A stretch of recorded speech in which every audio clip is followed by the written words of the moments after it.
አብርሃምን ግን ማለት ነው ለምንድነው እንደዚህ የሚፈሩት? አሁን እቺ ቡዜ የምትባለው ጨበሪያም ማለት ነው አብርሃምን ሄዳ መጠየቅ እያለባት አብርሃምን ሄዳ ለምን እንደዚህ ታደርጋለህ? እንዴት እንደዚህ ታደርጋለህ? ሄርሜላን እኮ አንተን አምኜ ነበር ይቅርታ እንድታደርግልኝ ያው ሁሉ ስገፋፋት የነበረው እንዴት እንደዚህ እሷን ትጎዳታለህ ብላ እሱ መጠየቅ እያለባት መታ የቡዜን እንትና ማን ነው ሄርሜላ ላይና ኤፍሬም ላይ ዴቭ ላይ ለመለጠፍ ለምንድን ነው የምትቾከው? ግን አንቺ ሴትዮ አትረጋጊም እንዴ? ተረጋግተሽ ወንድምሽ አይደል እንደ ጥፋተኛ ዋና ጥፋተኛው እንደ ሩትዬ እኮ ተናገረች። እኔ ነገሩን አረኩት አላረኩም ከፍቅር ጋር ተመካክሬ እንደዛ አደረኩም አላደረኩም ዋናው ነገር አብርሃም መፈጸሙ ነው ብላ ተናግራለች። እና የኔ እናት እውነቷን ነው።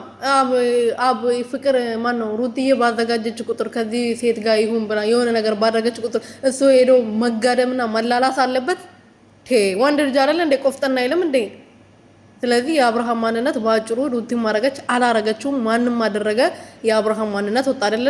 ባለፈው ፍቅርና ሩቲ እንትን ብሎ በሰሩበት ሰዓት ሄርሜላ እንደማይፈልጋት እሷን እንደማይወዳት ከሌላ ሰው ጋር መሆን እንደሚፈልግ በግልጽ አሳይቶታል። ትላንትና መታ ደግሞ ስትከራከር የነበረው እሷ ማንነቷን መጀመሪያ የራሷን ማንነት ታውቋለች። የፍቅር ማንነት ከመናገሯ በፊት ምን አይነት ማንነት እንዳላት ምን አይነት ርካሽ እንደሆነች ታውቋለች። ስለ ክብር ታውቃለች እሷ። ሰላም ሰላም ቤተሰብ እንዴት ናችሁ? ደህና ናችሁ ወይ? እኔ ያለሁላችሁ ፈጣሪ የተመሰገነው ሰላማችሁ ብዝት ትርፍርፍ ይበልልኝ። እንግዲህ ትላንትና ያየነው ቪዲዮ ብዙዎቻችን ደስ ብሎናል። ምክንያታችሁም ኤፋዬም ሩትዬ ፈረንጁም በጣም መመለስ ያለባቸው ፍቅርዬም እንደዛ ሁላቸውም ትክክለኛ መልስ ነው ለነሱ ሲመልሱ የነበረውና እኔ ግን የትላንትና ቪዲዮ ሁሉም ተስማምቶኛል። እናንተስ እንዴት አያችሁት የኔ ወርቆች?